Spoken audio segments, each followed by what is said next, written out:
brought to you in part by the Maji Center, our lovely Maji Center, as well as Nactus. So today we have a few lovely speakers over here that are going to be speaking us today. Craig is actually a faculty advisor for Nactus, so kind of has that spirit in him. He knows a little bit about that. Some people here are new faces. Does anyone not know what Nactus is? All right. Very basically, Nactus is like breaking down the actual word. It's entrepreneurial action for us. We work on creating social enterprises based on the 17 UN Sustainable Development Goals. And so we are currently working on financial education projects and a few others, and we're always looking to expand.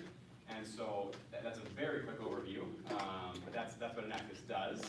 And we operate out of the Maji Center, so you can find us there pretty much all the time. Myself or Taylor, our president, really kind of this whole back area. We're all Nactus members, so there's that for us today. So I guess without further ado, we have Craig over here. He's from faculty advisor at Both Valley College, as I said, and if Max wants to add anything to that introduction that I forgot, or not, or we Of course, I always want to add something. Okay, but and one more thing, as Steve Jobs would say. Is that what he said? And one more thing, yeah. One, he's gone, but I mean, no one was here. Okay, so now you know what an Nactus is. How many of you know about the Maji Center? They had you to register. Okay, so for those of you that don't, you should check us out for CAT 309. We help students that want to become entrepreneurs, or even work for entrepreneurs, so an intrapreneur, because a lot of students that come from me don't necessarily have the business skills to drive the business forward or to work within a business. So we have a ton of sessions, a ton of events, we have mentors, we have programs that will help you to learn some of those business skills that you're going to need moving forward. So you might not think that when you graduate you're going to be an entrepreneur, but maybe a couple of years later you might, and you could use some of the knowledge that we have. So one of the things that is pretty big in any career is talking about your product or your service and trying to sell it, trying to get other people on board, etc. So we wanted to run this session with Nactus because pitch competitions, nailing your pitch, nailing your sales message is really key. And sometimes it can become too much, and then you end up losing your audience. So I invited Craig here, and Craig works with Bow Valley College, but he runs a very strong entrepreneurial ecosystem in Calgary and runs a lot of competitions that are open to all students, whether or not you're from Calgary or not. And he also has a lot of great online tools about nailing a pitch and about business planning, about finances, etc. So he's a great resource for us, and he loves to come and share his knowledge with other post-secondaries around the province. So I'm super glad that he came up to Edmonton to help us with this. Now, how does that work with our other speaker, Cole? Cole is a NAIT student. He recently took advantage of going down to Calgary and participating in a pitch competition last summer. He didn't win the pitch competition, but it connected him to a university in Silicon Valley called Draper. And Draper University invited Cole to go down there and spend 5 weeks down there on learning about pitches, investors, how to get connected in the ecosystem. So he's going to talk a little bit about his experience and his company, which is a super cool company, and where he's at right now. So it's really, Craig's going to talk about how to do it, and he's going to talk about living it. So enjoy. I hope you guys get something to look for questions at the end. Okay? Awesome. Thank you, guys. Thank you, Max. So, how many of you here are Nactus members? So, not everybody. So, those that are not Nactus members, what made you come today? What are you hoping to learn? What do you? I can walk so much. So, how to what? How to nail your pitch. How to nail your pitch? Very good. How to close that investor. How to close that investor? Okay, I'm just going to pull up some of my How to close an investor. What do you think investors are looking for? Like if you had 30 seconds with a guy named Tim Draper, Yeah. and he was the guy that gave you my first $1 million, Yeah. and he's the guy that runs Draper University that Cole went down to. What do you think are the 3 things they look for the most? Like what are the 3 big things they care about the most? Return. Sustainable ideas. So kind of sort of maybe sustainable, I'll come to that, it's actually number 3. Sales, they don't really care if you have, I shouldn't say they don't care if you have revenue, but revenue's not the most important thing. What do you think is the most important thing to look for first? Maybe if it's a disruptive technology or not. So it doesn't have to be disruptive, it helps, but sometimes they're too afraid if you're too early in the game. What do they care about? Large market. Yeah, totally. The first thing they care about is how big is your market? Okay? So, do you have a big untapped market? What's the second thing you think they care about? When are they gonna make their money back? Maybe, some of them don't worry about that till later, so having an exit strategy is an important thing. Investors don't give you money to run a company, they give you money to what? Make money. Yeah, to grow a company so you can then sell it and they get 10 times more out. So you got this really big market. What's the second thing they care about? No. Don't be shy, it's okay to be wrong. Growth speed? Sorry? Growth speed? Maybe? How many units? No. A team? Team. So believe it or not, if you have these 3 things, they'll build a team around you. So I totally get you're drilled into this team. Team is not the thing they care about the most. They care about 3 things. First one is how big is your market? Business plan? Kind of. So take the second word and change it for me. It's not a business plan they care about. I think I heard somebody mention it. Strategy? Business model? Business model. So how do you make money? That's the second thing they care about. What do you think is the third thing they care about? It comes a little bit to sustainability. But it's not, that's not the word I'm looking for. Longevity? Longevity? Sort of, maybe. But the way that it's described very often is how defensible is your business? Those are the 3 things they care about. I know that now. I didn't know that when I first pitched to Tim Draper. And my story is, I was a lucky sales guy who for 20 years just had this incredible knack of being in the right place at exactly the right time.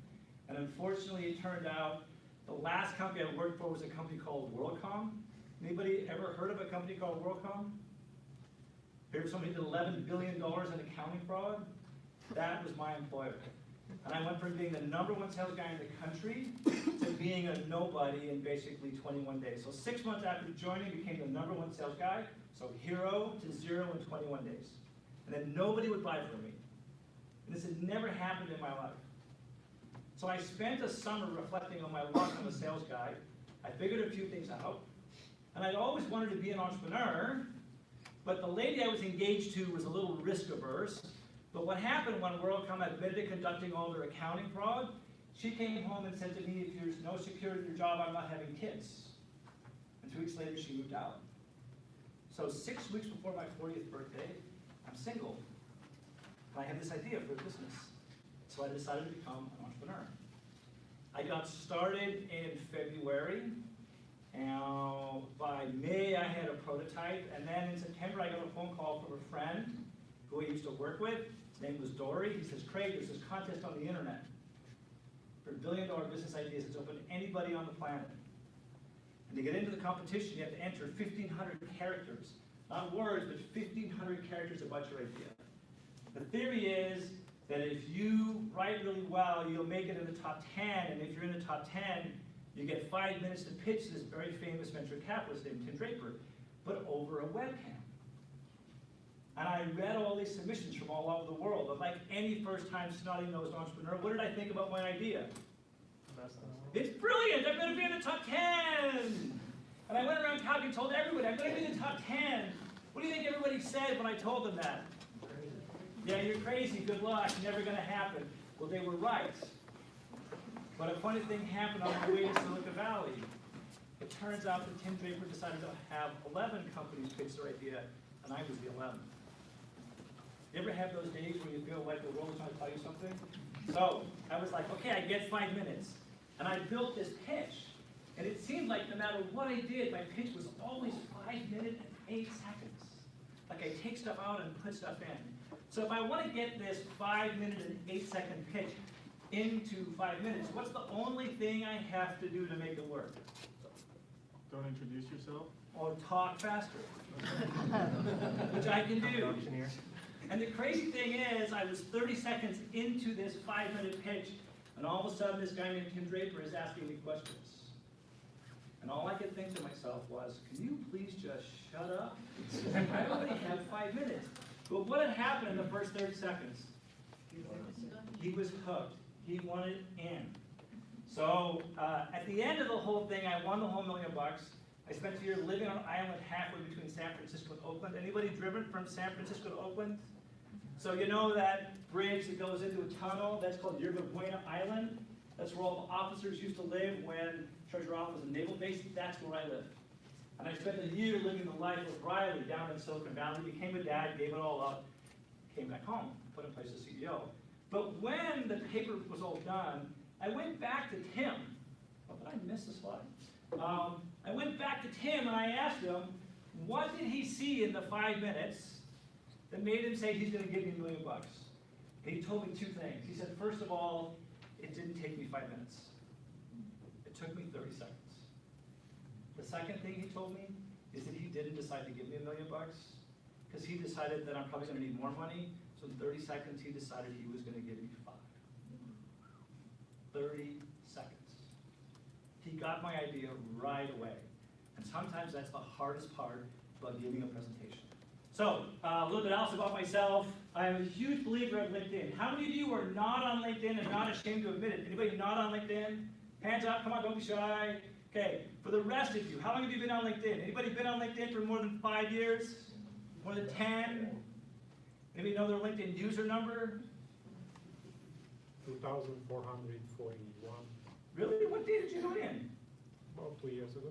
No. So I've been on for 14 years, and I'm usually 3,956 of 700 million users on LinkedIn. The one thing I've learned about entrepreneurship, the single most important asset is what? Relationships. So one of the things I want to make sure you do in this room at the end of today is make sure you talk to people you haven't met before, because you have no idea what they know. I've had good fortune to be involved in a program called the 10,000 Small Businesses Program. Most of us that write a business plan do it completely wrong. We write a business plan and then we do our financial analysis. The reason that's wrong is when you start with a business plan first, you say, here's what I have, what can I do with what I have? What I've learned is you start with your financial projections first, to say, this is where I want to go. And then the business plan will help you decide how you're actually going to get there. I'm a growth advisor for some people down in Silicon Valley, and I am a full-time on-campus entrepreneur residence at Bow Valley College. So if any of you want my time, what do you have to do? Network. Ask. Anybody ever go down to Calgary? So if you go down to Calgary, here's the deal I have. An hour of my time costs $3.98. It's the price of a double tall latte at the Gooder Cafe right around the corner. Okay? So if you want some help, don't be shy, just ask. So as Max was saying, I run a program that's open to every single student in Alberta called 150 Startups. What I want to do is I want to help as many students get started to become an entrepreneur. We run a website called 150startups.com. Right now we actually have a landing page competition to help students get started down the process of becoming an entrepreneur. So why am I here? Why this presentation? My goal is to turn you into rock star presenters. That's the whole thing. Now, I have a story about a guy named Wayne. Wayne actually is a bit of a friend of mine. So Wayne used to be the vice president for an insurance company. And this insurance company, so he's a VP, this insurance company decides it needs a new president, and he applies for the job, and he got turned down. Now, it just turns out that this insurance company happens to be owned by another insurance company that's even bigger, and this insurance company is owned by a financial services company that's even bigger, and Wayne goes to Hawaii for their 100% club, and in the audience that day was a guy who's the chairman of the board, the financial services company, for the insurance company that owns the insurance company that he got turned down for the job of president of. He gave a 20-minute presentation. And at the end of that 20-minute presentation, the chairman of the board went to Wayne and said, I'm looking for a president. And I think I just found my man. So if you ever get a chance to be up here, the only way to get good at something is to what? Practice. Practice. No, repetition. Practice is something you do in a safe environment at your own home, where you make mistakes and it doesn't matter. Repetition is when you get up in front of people and do this, and you make stupid mistakes. So one of the first times I gave a presentation like this to 100 plus people, I had a bottle of water, I took the cap off the top, I put it on the podium, and what do you think happened 3 minutes in it? Yeah, the poor guy in front of me was all over his pants. And now I know I don't put my water on my podium. So if you ever get a chance to do a presentation, take advantage of the opportunity to come up. So, what's inside? I'm going to talk about best practice for pitches. We don't have a whole lot of time. I'll give you some before and after examples. There are some templates.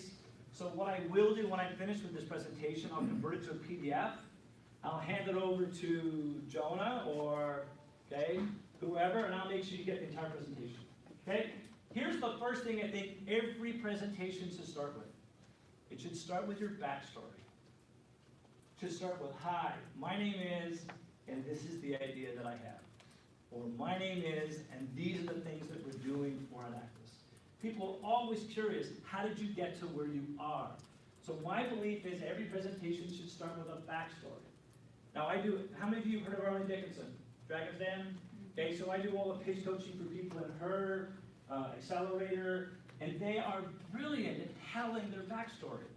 What I find really interesting, and they're mostly females, what I'm really intrigued by is in the afternoon or later on that day, there's the same sort of thing for the District Ventures IBM thing, and it's mostly technology, and it's mostly guys. What do guys do? They jump straight into their product. They don't say anything about their backstory. This is one of the ways you get to connect with the audience. Now, when you give a presentation, I'm a big believer you should have a slide at the end. Every presentation should end with an ask. And it's not just about money. There are all these people in the room. You can have anything you want, but if you want it, what do you have to do? Ask. You have to ask. I was at the Enactus Nationals a couple of years ago, I think they were in Vancouver again, and I saw the student entrepreneur pitches. There was one lady who had these prepackaged foods, and she said at the end of her presentation that she wanted to be on Dragon's Den. I've been on Dragon's Den. So what do you think I did when she finished? I went up to her, I got 2 business cards, I said, I'll keep one, I'll give the other one to Arlene Dickinson. But if she had not asked her what she wanted, she never would have made that introduction. So I'm a big believer, every presentation should end with an ask. Now, what do you think is the biggest mistake most presenters do? What's the thing you've seen other presenters do and it drives you crazy? You've all seen this. Read what? Read your slides, because they got all these words on a slide. So here's the thing, you want to use as few words as possible. So if you've got a paragraph, you want to replace the paragraph with a sentence. How many of you have got a presentation today that's got sentences in it? Don't be shy, come on. Right, so what are you going to replace your sentences with? Images. Bullets, and if you replace your bullets with images, instead of having a whole bunch of pictures, have just one. And that picture should take up the entire slide. It's a talking point. It's something that the audience can connect with. And I saw some students once out of Ambrose University that did the most amazing job of this.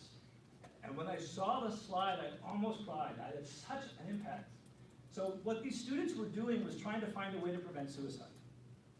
And what they realized is that a lot of people, when they get their hair cut, they tell things to their hairdresser or their barber. So they told this story of this idea that they had, and all they had was a picture of a barber chair. And it was amazing how when they told the story, how every single person in the audience was impacted by that story. There was not a single word on that slide, but everybody was impacted by it. Okay? So this is what most people do. They might have a picture, they've got all this text. When you put up text, what is everybody doing? Reading it. They're reading, and if they're reading, what are they not doing? Listening. They're not listening to you. So the slide I'm going to share with you is exactly the same as this one. The whole idea is when you're finished with a pitch, that investors can see you've got a really big idea that applies to multiple markets, multiple geographies. It doesn't just happen in one place. That you have a passionate team, people that are going to find a way to do whatever it takes to get something done. They want to make sure if they give you money, they're going to get their money back. So again, they don't give you money to start a company or grow a company. What do they give you the money for? So you can sell it. Get it to the point where other people want it. Especially if you have a commercial service that people are actually paying for, and if you have this large unserved market, and especially if you have expertise in relationships. Why are relationships so important, do you think? So you get stuff done. So you can get stuff done. So it's who you know, not what you know all the time. Totally, it opens up doors.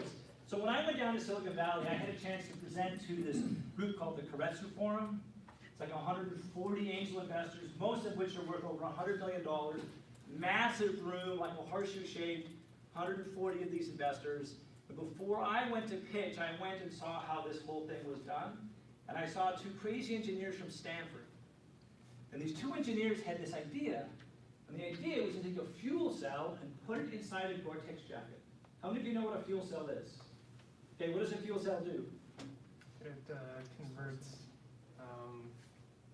fuel into electricity. Converts hydrogen into electricity, creates heat. So they get 7 minutes to present to these angel investors. I call them whales because they've all got a ton of money. And they're 5 minutes into this 7-minute pitch, and they ask a question. So now we have a question. Now, how many of you think it's a crazy idea? There's no way you would ever invest. And all the hands in the room went up. And they said, well, we're going to tell you one thing we think is going to change most of your minds. Our mentor is the last CEO of North Face. Now, who wants to invest? Everybody put their hands back up. That's the power of having relationships. It's what is called transactional velocity.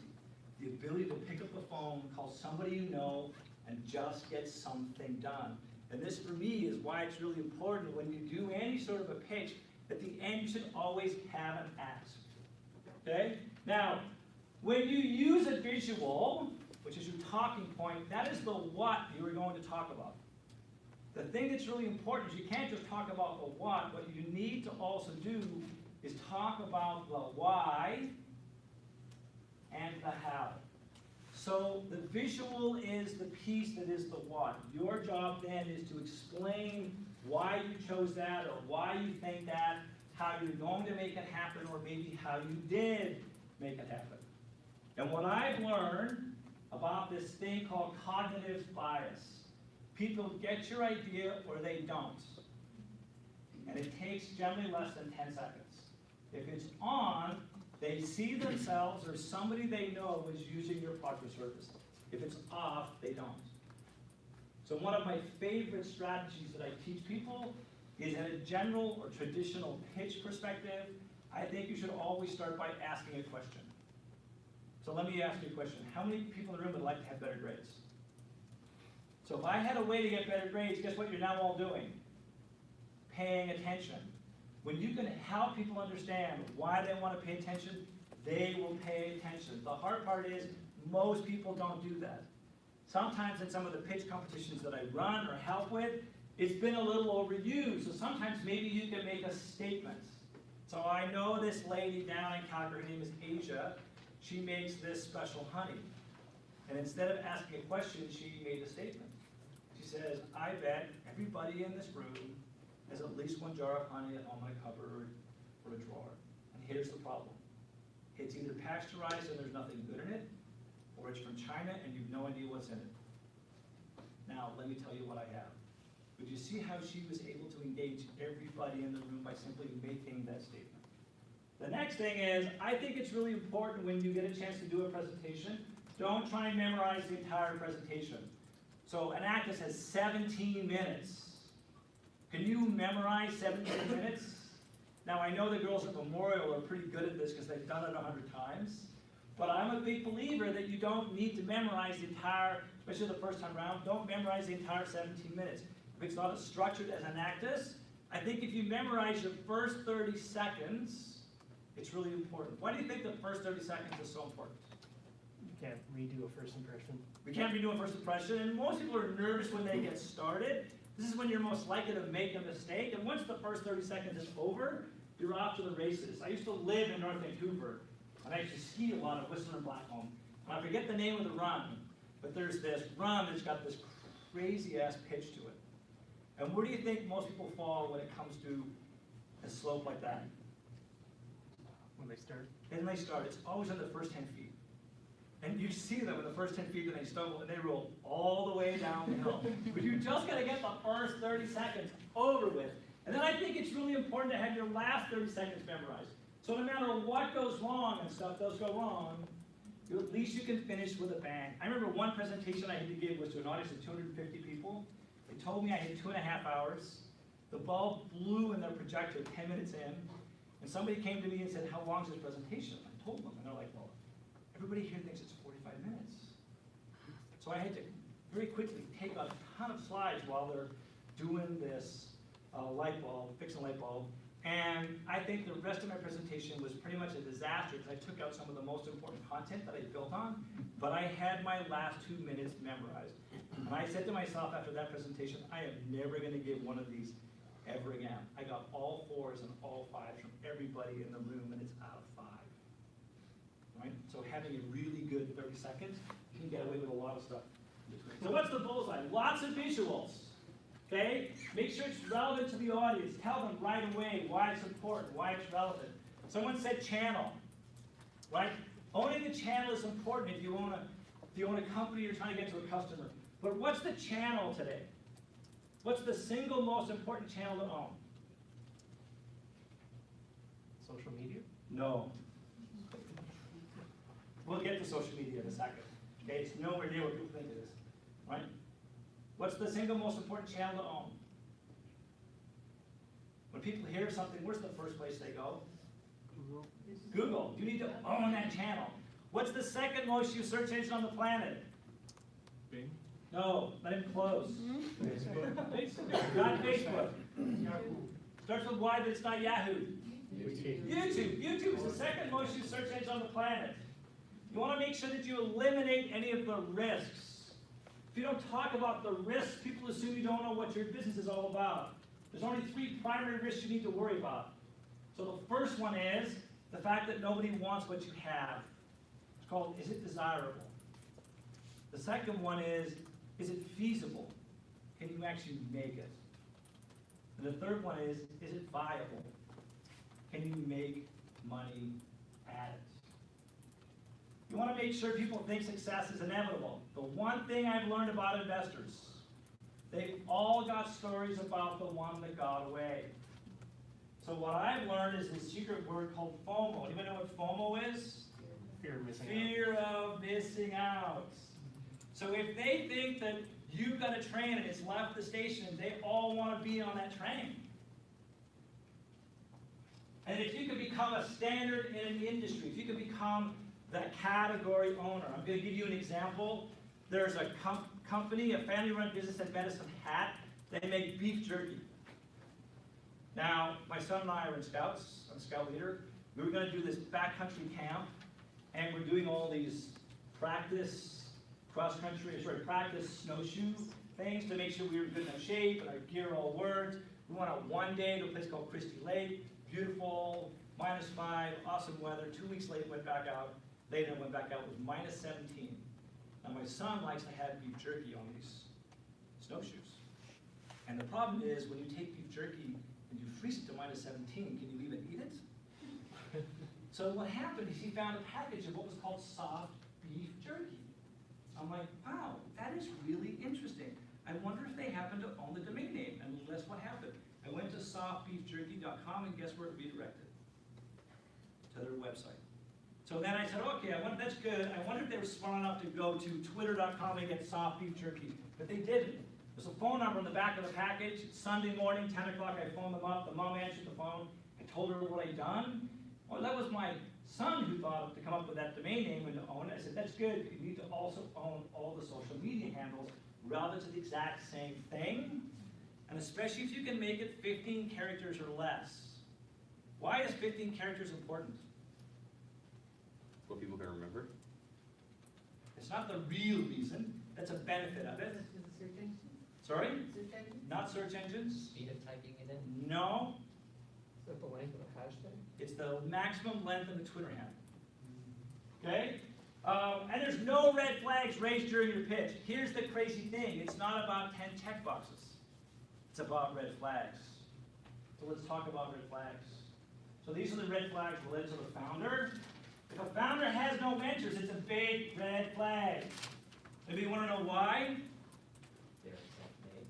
They're self-made, maybe. They're not open, They're who's not open? the founders not open. The entrepreneurs, so we hate these people, okay?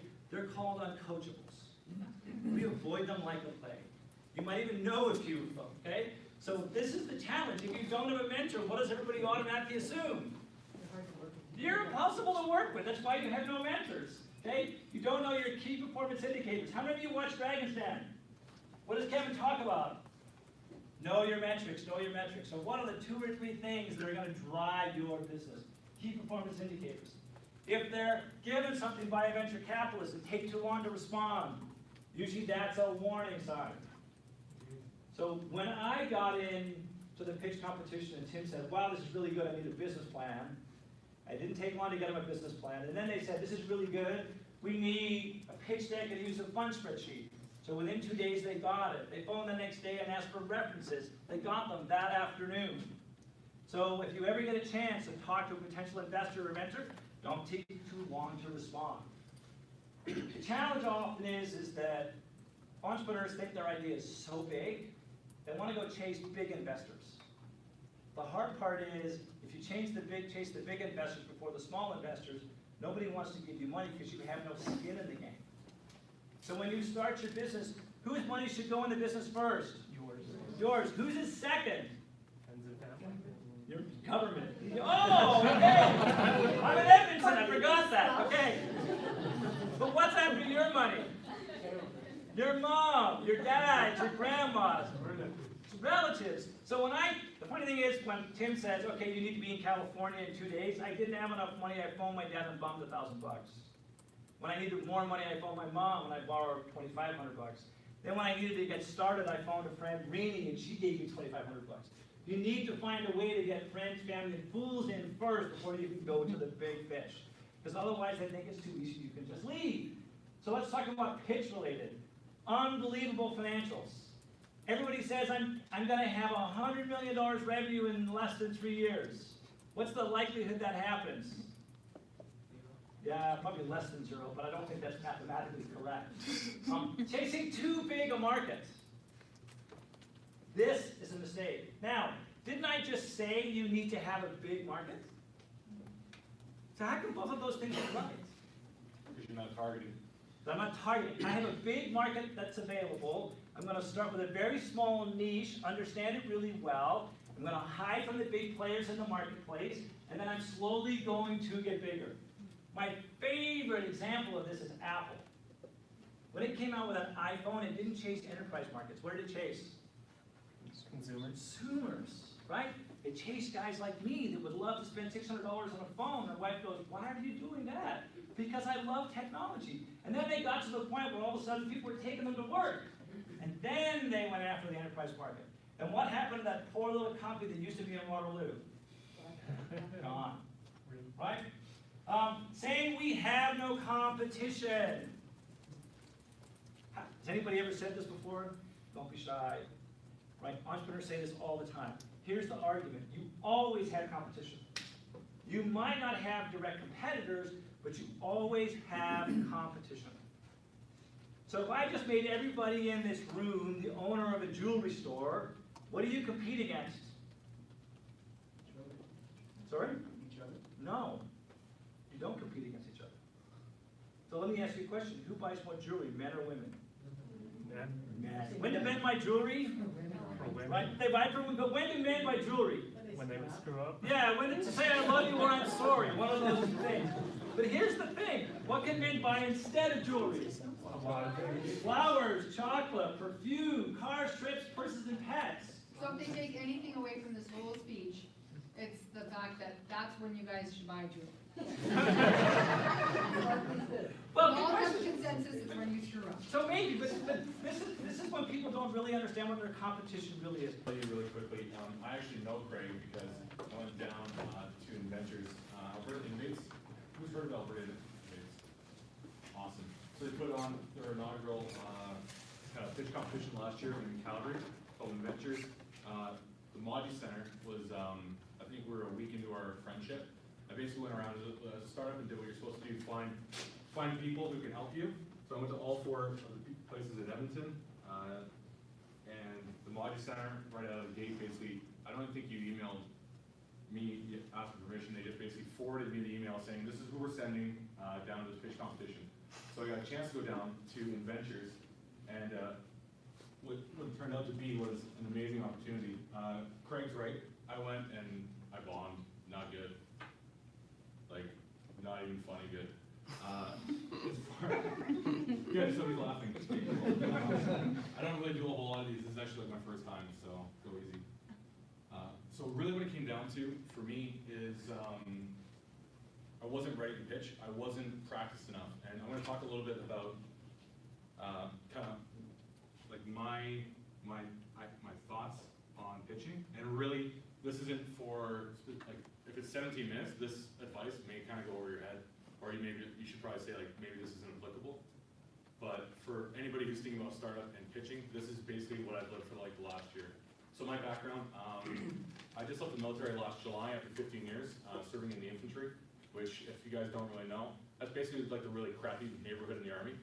You just walk around, you're always cold or way too hot, little sleep, everything's heavy, and you can't talk to anybody. It's all like, you're supposed to be quiet and just suffer in silence. So it was a natural fit to become an entrepreneur. So in my military experience, and this is kind of a story that I wasn't telling at Inventures last year. So my story, 2014 in December, I used to be a parachute instructor. I used to teach people how to jump out of planes. So I was pretty confident at it. Long story short, somebody else in the aircraft that night from the Air Force, so it's easy to blame, they made a mistake, and basically, as I went to go jump out after all of my students had safely exited, I basically got hung up and a cord around my ankle, and I went for a ride underneath the plane for a little bit. Good news is that something really like unique happened, and then after that, everything was all in the margins for coming up. So I wasn't too close to the plane, wasn't too far away. Long story short, that's how it was really easy for me to leave the military. On top of that, so I had to learn to rapidly adapt. I've spent 9-10 months every year since 9/11 being gone from home, from Edmonton, deployed overseas, on training missions. I'd actually jumped out of a plane under a parachute in 5 continents. Take a guess which one I didn't want to go to. The Arctic. I jumped 4 times in the Arctic, twice into the Arctic Circle. Don't ever go. Seriously, especially in February when the military runs it. It's -70.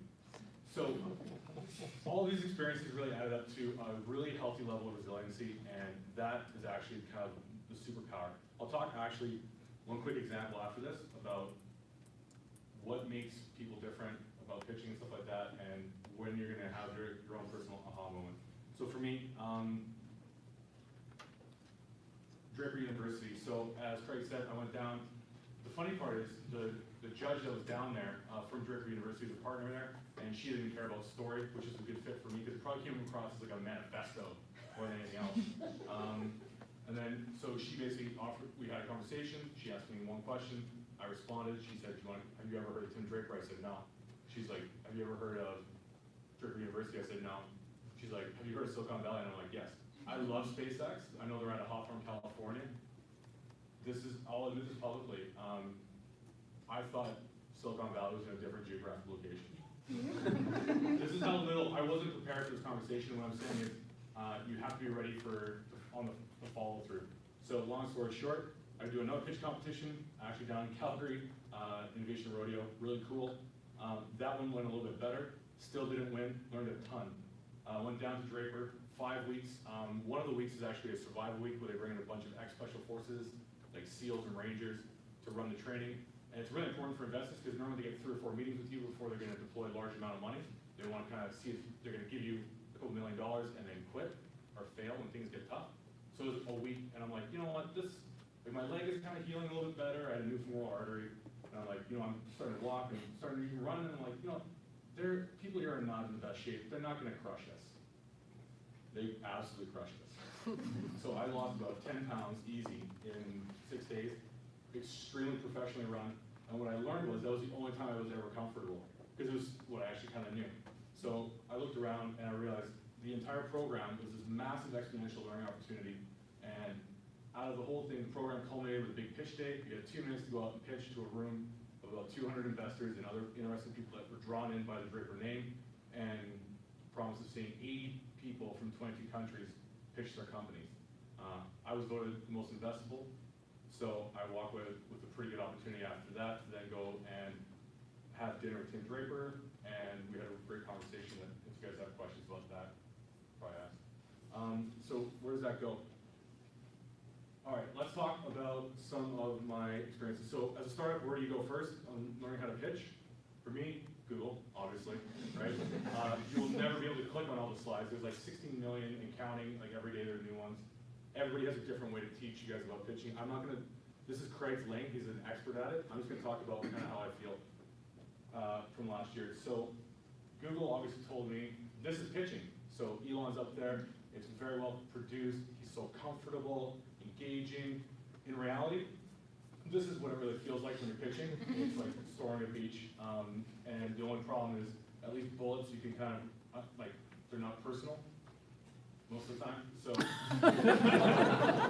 so this is really it. So my whole philosophy is really carried over from the military into having a startup, and this really comes down to this.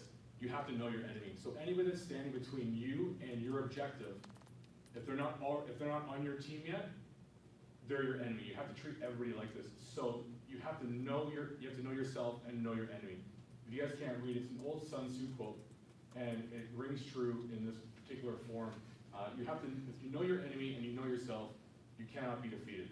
If you know your enemy but you don't know yourself, for every victory gained, you will suffer a defeat. And if you don't know yourself and you don't know your enemy, you will never win.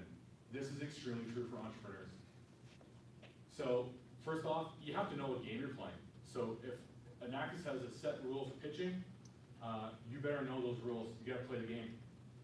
If you're pitching to investors, you have to understand what their expected outcome is. What game are they playing? Because VCs and angels, everybody plays a slightly different game, and it gets really, really complicated.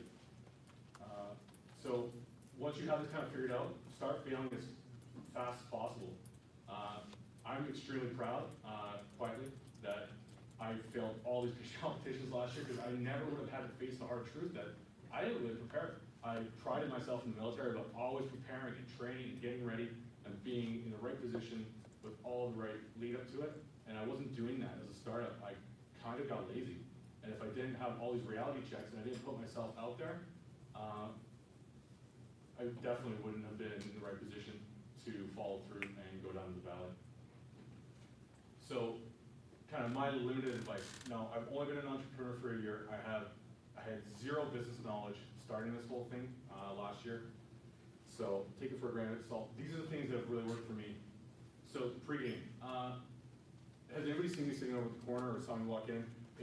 I've been watching you guys while Craig's been talking, because this makes it easier. I can relate to you. Guess what? You're all humans, right? So I now know who is the senior person from Anactus, right? Now I can relate. Now it's not such a room, and I don't have the stigma building people up to be titans. If you can find a way to make them relatable, this works out really well. If before you go to your pitches, try and socialize. I know it sounds kind of weird, you want to be like in your room and get zeroed in, but this worked for me. So I went to a TED Talk in San Francisco, and it was great speeches, but I noticed every single person did the same thing.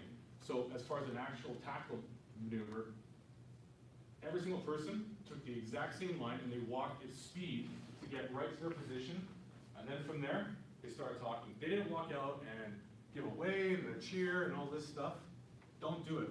If you are not comfortable walking around, obviously that's why I'm still standing right here. Unless you're Lady Gaga, you should stand still, okay?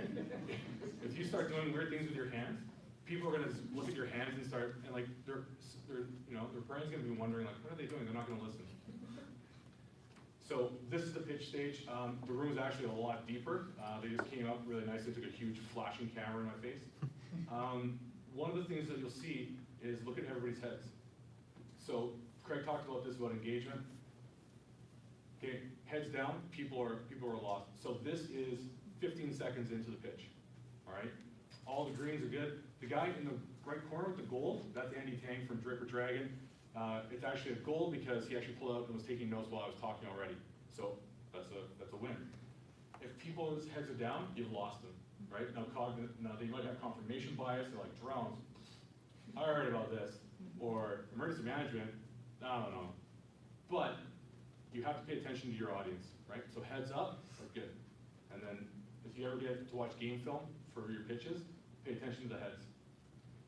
You have to hook them in 10 seconds. Craig said 30, I say 10, because if you don't, people cannot get off their phone. They will pull out their phone and start doing anything, right? So you have to hook them in 10 seconds. Okay, and the biggest thing is things will go wrong, okay? So your microphone won't work, your pitch deck behind you won't work, your cheat screen won't work. If you're not training at the lowest level, then you're not gonna be ready for it. You have to practice for failure. You have to practice while you're failing, right? If you get nervous and talk, there's a really nice little place I used to go for a run every morning when I was down. It was 5K there and back, and I would, once I got my pitches zeroed in, I locked it in, and I would run. And I would practice yelling my pitch as loud as I could, because I knew if I got up there and I got nervous, I would at least have the muscle memory to talk. While I was really getting nervous, I could at least do it while I'm running. I could at least stammer through.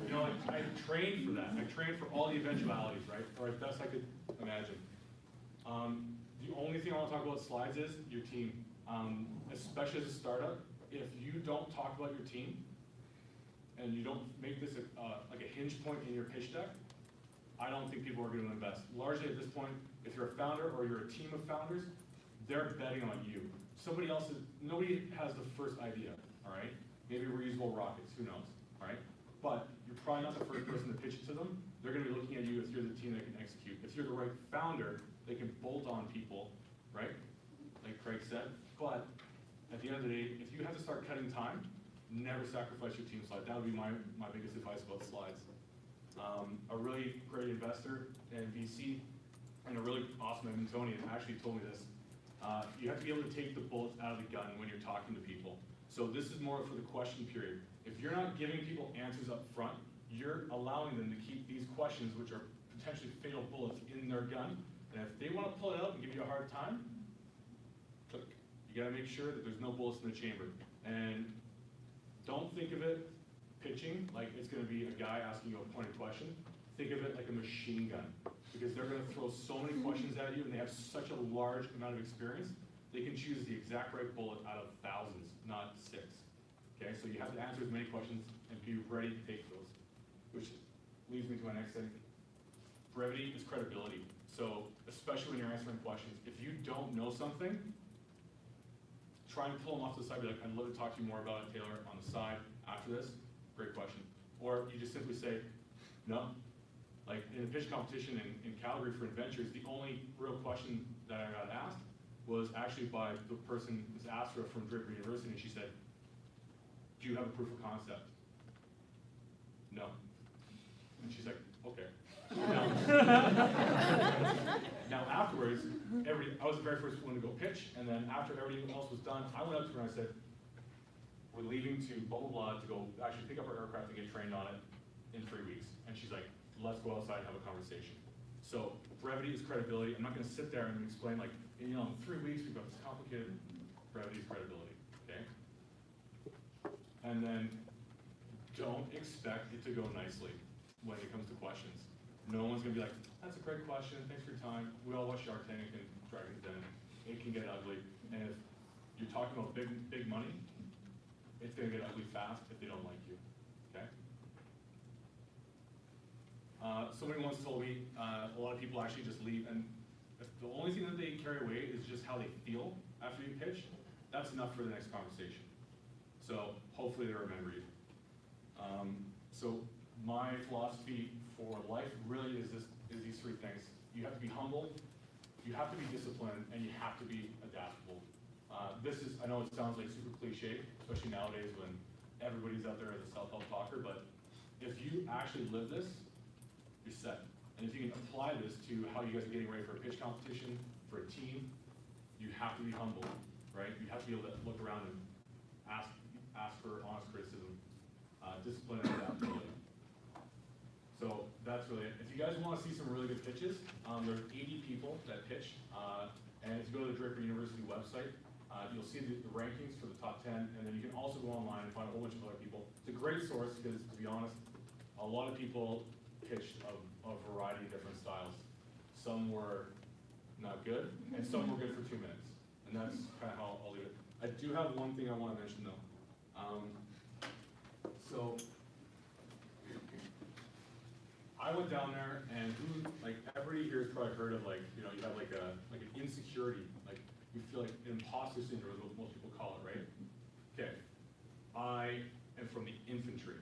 I was in a program from people, I was given a scholarship to a program where there's 22 countries represented, and everybody paid a huge amount of money or had their government in a national competition bring them there. So I felt a huge amount of imposter syndrome going down there. So the short version is, in the program they had, take a little markers. So in the program they had a hackathon. A hackathon is basically like 48 hours. You have the weekend to kind of figure out an idea. And it was really, really simple. Pick technology that's emerging over the next 15 years and find a way to commercialize it as a business. And this was week 3, and it was like after my entire brain had basically got detonated by all these people, billionaires and astronauts in space and blockchain. I went there at zero knowledge of what the hell's going on here, guys. So as I grew more and more insecure, I'm like, listen, I don't really know if I'm the right person for this. I'm not technical enough. Our team doesn't have a technical enough background at the time. And the hackathon came out, and I sat there, and immediately this light bulb popped on. And I was like, oh, this is what we'll do. So what I realized out of this was a couple things. So right out of the gate, I'll tell you the idea. It seems really straightforward. So how to solve energy in space. It's simple. So you put a series of satellites around the Earth, and what you do is you make them big filters, right? So solar flares are 10 to the 27th for kilojoules for energy, exponentially powerful. Solar flares come through, and the only reason they don't come, the Earth is the magnetic field around us, right? It deflects and moves it around. So solar panels are blah, blah, blah, they're, everybody knows what solar panels.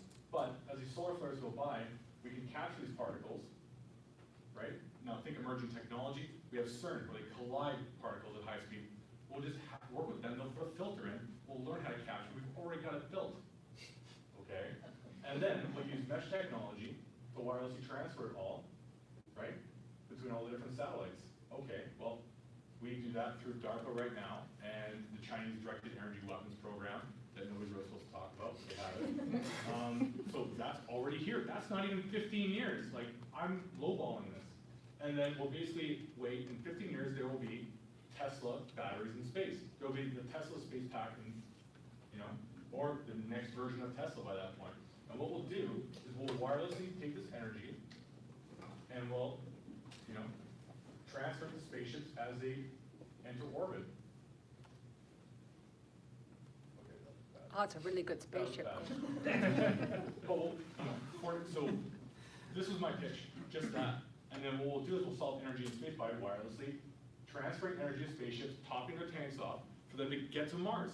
So they start with a full tank, not being limited by what they left Earth's surface with, which is 42% is what it actually takes on average of the delta V to actually get into low Earth orbit. So pretty straightforward, right? And then what we'll do is we'll basically do the same thing over by Mars or whatever planetary body we want to do, blah, blah, blah. And then what we have is we have the ability to speed up the transit time from months where we have to be conservative with our energy. Now we can top people off as we're approaching Mars and direct energy to them so they can do a full burn and slow down. Well, this sounds pretty ridiculous, right? So the whole concept was, if you have an idea, you stand up there on the stage in front of everybody else and you pitch this idea, you got 30 seconds. This is basically it. I went a little bit long, but it's up to everybody else to come to you. If you're gonna have a maximum of 8 people on your team. Well, I said, if you're interested, come over to the corner, I'll be over here. No, there's already one guy there, and it was an amazing, it felt so good to have at least one guy in your corner. There was 40 people, half the program was lined up, like, hey, what? I'm an engineer! And I'm like, okay. And when I realized this, I'm not an engineer. I don't have a technical skill set directly applicable to this, but I realized that I have my own superpower. So I have one thing that a lot of people spend billions of dollars in all industries doing, and that's literally a big vision like this, and I can run a team, right? I can do these 2 things really well, and that is enough for me. So the entire 5 weeks, everyone wants to focus on being the most investable in all these things. The biggest thing that came out of Draper for me was the personal growth. The ability to realize in 48 hours, if you have a vision, big enough vision, and you can run a team, that's my personal superpower, and everybody needs to find their own. Now the side story to this gets even more interesting. So we actually didn't even win. We actually got second. And the reason we got second is because we had 3 minutes to get up there and pitch. I pitched on behalf of the team because it was my idea. I should fall on the sword. People laugh at it. Well, out of this whole thing, we had a bunch of engineers. We asked a bunch of questions, and we did what you're supposed to do. We went out of our comfort bubble. We asked a whole bunch of people on LinkedIn, actually just randomly messaging people. Well, we had a hit. We basically were saying, is this possible? Does this even work? So out of this, we finished second because they didn't really believe we actually did this. We actually talked to the office. So we actually got a meeting to go and pitch this to NASA a couple weeks later. So, being ready for the fall through. So we actually went and met this guy at a cafe for like 2.5 hours, pitched him, and right away he starts asking, well, what altitude are these at? I'm like, I don't know. But in terms of Matterpole, and I'm like, okay, you just made this up. Here you go. I'm like, are you guys working on this? Or like, is this even feasible? And he's like, okay, so what do you want to do next? So, obviously we said, no, thank you. Like, we're not the people to go and tell NASA how to do the next infrastructure in space, but the confidence that you have from moments like this, you have to hold on to. This is what keeps me kind of burning and white hot all the time, is that I had a big imposter syndrome right up to that point, and as soon as I realized what my superpower was, it made it pretty straightforward from here on out to have the confidence to stand in front of a room full of people today and talk to you guys. So, And the Maji Center. That was the other thing. So if I could say one thing about the Maji Center, this is the shameless plug that I would transfer out there. The Maji Center, like I said, I went to all 4 incubators right away, actionable results. And being here at Maine as a student, you guys all have the same benefit that I do. Go around and use them, right? Because they want to help. If you have a media problem, if you have a marketing problem, or you're not good at something, go and talk to them. Nate is a massive organization. They know exactly what strings to pull to do an introduction with people, and then from there it's up to you to actually execute on it. But overall, like, the Maji Center is a huge tool, and I would require you guys to use it. So that's kind of it for me. Do you guys have any questions? I'll just wrap up, Sure. and then maybe you guys can do a few questions too.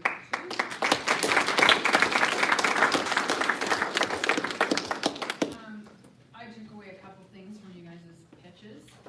One was the ask. So I asked all of you to come and use the Maji Center and come and check out our program. We have an event that's starting this week called Networks, and it's just a networking event with other students, and we talk about ideas. The thing is that you might not want to be an entrepreneur, but you might want to work with an entrepreneur. Or there's entrepreneurs out there that might need your help, and you can collaborate. So that's really key too, right? So that's my ask, and I think, our successes is when you guys become successful.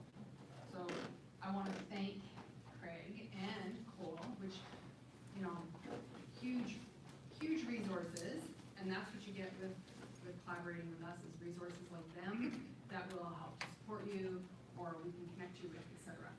So thank you so much. If you guys have time for questions, I'll leave it to you guys. Thanks for coming, guys.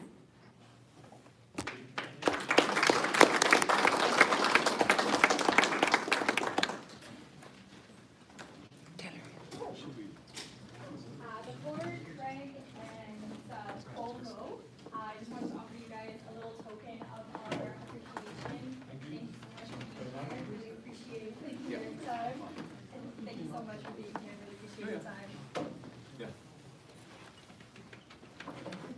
guys have questions, you gotta ask.